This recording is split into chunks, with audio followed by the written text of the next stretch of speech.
Water is important to all of us, people, plants, animals, every single living thing on Earth. Protecting our water is a cause that unites us all.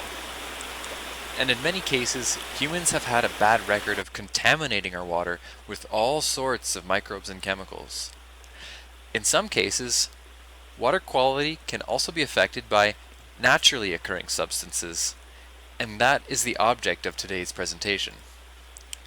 One of the better known instances of natural water contamination is the occurrence of arsenic in groundwater in Bangladesh, which has affected millions of people's health. Excessive exposure of arsenic can cause skin lesions, cancer. It's really not something you want to mess with.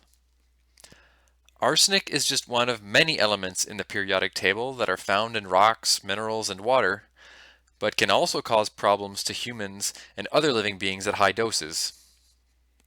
Uranium is another naturally occurring element that sometimes turns up in groundwater and also causes problems. While we often think of uranium because of its radioactivity, the radiation produced by natural uranium is rather low. The toxicity of natural uranium has more to do with how it chemically interacts with tissues, and so it can cause damage to human kidneys and fish gills, among other things. We usually don't need to worry about radioactivity of natural uranium in groundwater, but that doesn't necessarily mean that uranium is harmless. In fact, there are many areas in the world where uranium and arsenic show up in groundwater, and this includes a few areas in the Yukon. For this presentation, I'd like to invite you to tag along with me to the Dawson Range in west central Yukon. My name is Elliot Skershkin from the University of British Columbia and Lorax Environmental, and I've been studying uranium and arsenic in this area for the last 2 years as part of a research project that was initiated by the government of Yukon in 2018. I wanted to find out what was causing concentrations of uranium and arsenic to exceed water quality guidelines without any impacts from industry or other human activities. The area I focused on for this research is shown on this map with the red outline. The area overlies traditional territory of Trondequitchin, White River First Nation, and Selkirk First Nation. If we look at the entire region, it's rich in mineral deposits, although there have been relatively few large-scale mines in operation to date. Much of the area has been staked for hard rock mining, that would be the areas shaded in gray here, or placer mining. Placer mining is where the creek beds are mined out directly to extract ore minerals, and those creeks that have placer mine claims are shown in yellow here. There are 2 proposed open pit mines in the area, the Coffee Gold Project and the Casino Copper Gold Molybdenum Project. As part of the permitting process to open a mine, a key step is to define baseline environmental conditions, which includes water quality testing before any mineral extraction has occurred. That information helps us define what water quality targets should be during a mine's operation and monitor for any possible effects from mining industry once shovels break ground. Baseline groundwater and surface water studies done at both of the proposed open pit mine projects in the Dawson Range showed that concentrations of uranium and arsenic exceeded water quality guidelines in several instances. So the presence of naturally elevated concentrations of these elements in Dawson Range groundwater and uranium in surface water motivated me to do further research to better understand what was going on. The goal of my project was to identify the rock types and the environmental conditions that explain these concentrations. To accomplish this goal, I compiled all of the water quality data in the Dawson Range that has been collected by government and mineral exploration industry over the last several decades. I also looked at the chemistry of rocks to understand where uranium and arsenic rich rocks could be found. And between 2018 and 2020, I was involved in 3 field trips to collect samples in some parts of the Dawson Range that aren't regularly being monitored by government or mining companies. And in the next few minutes, let's go over some of these findings. It turns out that many creeks in the Dawson Range contain uranium concentrations that are higher than water quality guidelines, as you can see in the dark red areas on this map. The uranium concentrations in creeks are highly seasonal, and tend to spike during the winter months between November and April, while they are lower during the summer. This tells us that most of the uranium comes from groundwater because groundwater flows year-round. In spring and summer, when snowmelt and rain enter the creeks, the groundwater becomes diluted and uranium concentrations become lower. So why are there high uranium concentrations in the groundwater? One explanation is that uranium is present in the rock. Groundwater is essentially rainwater and snowmelt that has penetrated underground and has had more contact with the rock, so more opportunities to pick up uranium along its flow path. In contrast, the rain and snowmelt that do not penetrate below the water table travel more quickly to the creeks and have less opportunity to leach uranium from that rock. There's more to it than just the rock though, or else we would have high uranium in groundwater all over the Earth. What's special about the Dawson Range is that it has several rock types that contain more uranium than typical rocks on Earth. This include rocks like granite, which you might have heard about, and gneiss, which is kind of like a granite that's been baked and transformed at massively high temperatures and pressures deep in the Earth. The uranium content in these rocks isn't high enough for uranium mining, but it is high enough to cause elevated uranium concentrations in groundwater.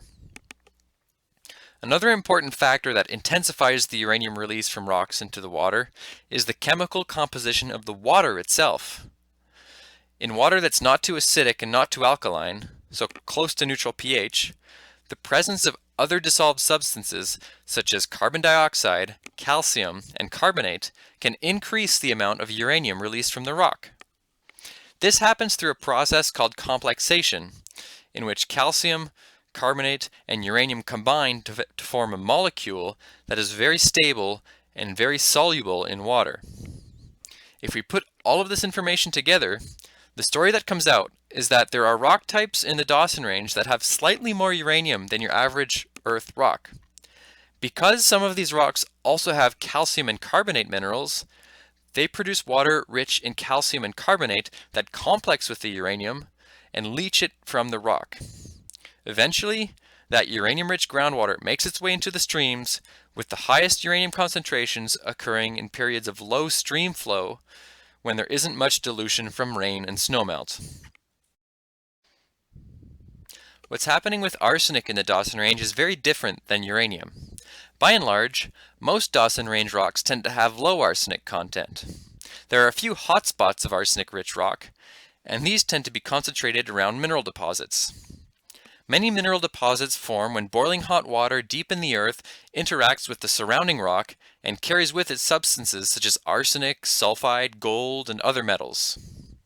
When these hot fluids cool, they precipitate out the arsenic and precious metals in a group of minerals called sulfides. So it's not necessarily unusual to have arsenic-rich rock in sulfide mineral deposits. For that arsenic to enter the water, a series of chemical reactions have to happen. The first reaction is similar to the reaction that happens when your car's steel becomes rusty. This is called an oxidation reaction, and it can transform iron sulfide minerals into iron oxides and arsenic sulfide minerals into arsenic oxides. We can describe the iron oxide minerals as being very sticky, so the arsenic oxides get stuck onto them and don't necessarily enter into water. But if the water's chemistry changes, the properties of the iron oxides can change too. Water can be chemically reducing, which in chemistry means that it contains substances with extra electrons. Under these reducing conditions, iron oxides are no longer stable. They can dissolve, and as they dissolve, the arsenic oxides that were attached onto them can also become liberated and enter into water. When we look at the distribution of arsenic in the Dawson Range water, we find that where there's lots of oxygen, or oxidizing conditions, there tends to be very little dissolved arsenic. So this would include most surface water, for example. The highest concentrations of arsenic tend to be concentrated in groundwater close to ore deposits because they have a mineral source of arsenic, and especially when groundwater becomes chemically reducing, the iron oxides aren't available to bind the arsenic and keep it out of water. So what are the key findings, and what does it all mean? It's clear that many creeks in the Dawson Range can have uranium concentrations that are naturally elevated. The highest uranium concentration in surface water was more than 20 times above the water quality guideline for the protection of aquatic life. This uranium comes from interactions between bedrock and groundwater rich in calcium and carbonate ions that bind with the uranium to form water-soluble complexes. So now you might be asking, what about the fish and the bugs in the creeks? Aren't they being impacted by these uranium concentrations? To answer that question, we partially need to look at how water quality guidelines are derived. We come up with water quality guidelines by exposing a series of sensitive plant and animal species to uranium under a variety of water compositions, and then select a conservative threshold below which no health effects are expected. As we've seen earlier, differences in water chemistry does have an impact on the chemical reactivity of dissolved metals, and the same can be said about toxicity. The toxicity of uranium depends a lot on water chemistry. This interaction was demonstrated in recent experiments that used water from Halfway Creek, one of the high uranium creeks in the Dawson Range. In these experiments, microscopic bugs called zooplankton, as well as rainbow trout, were incubated in Halfway Creek water for periods of several days, and uranium was added to their aquaria in increasingly high concentrations to look at effects on growth and survival. The results showed no adverse effects on zooplankton reproduction below 380 micrograms per liter, which is just above the highest uranium concentration measured in any creek in the Dawson Range to date. And zooplankton survival was not affected below 800 micrograms per liter. For rainbow trout, exposures of up to 176 micrograms per liter uranium also showed no change in growth or survival rates. So based on these results, it appears that the tendency of uranium to form complexes, for example with calcium and carbonate or organic carbon, can actually decrease its toxicity to some of these aquatic species. So even if concentrations are quite high compared to the water quality guidelines, it doesn't necessarily mean that aquatic organisms are affected. We need to take into account the water chemistry as well, because it affects how toxic uranium is to animals. With arsenic, we know that it's not present in surface water, and its concentrations are highest in chemically reduced groundwater near ore deposits. So you're probably also wondering how mining might affect all of this. Mining can disrupt the existing bedrock by blasting it and exposing it to rain and atmospheric oxygen, which changes the chemistry of the water that's in contact with the rock. As we have seen, changes in water chemistry can influence how much arsenic and uranium can be dissolved into water. Some of the results from this study help identify some chemical conditions that either intensify or inhibit the release of uranium and arsenic from rocks in the Dawson Range. This information can be used to help anticipate some of the negative impacts of disturbing the rock during activities such as mining or road construction. I hope that you found this presentation informative. Please don't hesitate to reach out if you'd like to know more. In the next couple of years, you'll be able to find me at the University of Saskatchewan, and our next research questions have to do with how climate change might affect water quality in some of these northern regions where natural contaminants are present. So stay tuned. I'll also close with a reminder to think about the importance of water and how important it is for us to take good care of it. I'd like to thank all of the organizations and groups that have made this research possible. The project was funded by the Government of Yukon, Water Resources Branch, and a MyTax research grant. In-kind support and expertise came from Lorax Environmental, the University of British Columbia, and the University of Saskatchewan. To get out in the field, I had support from Trondheim, Casino Mining Corporation, and Newmont. And all of this work involved collaboration between all of these organizations for data sharing, so I really have to thank them for their support. And thank you for listening.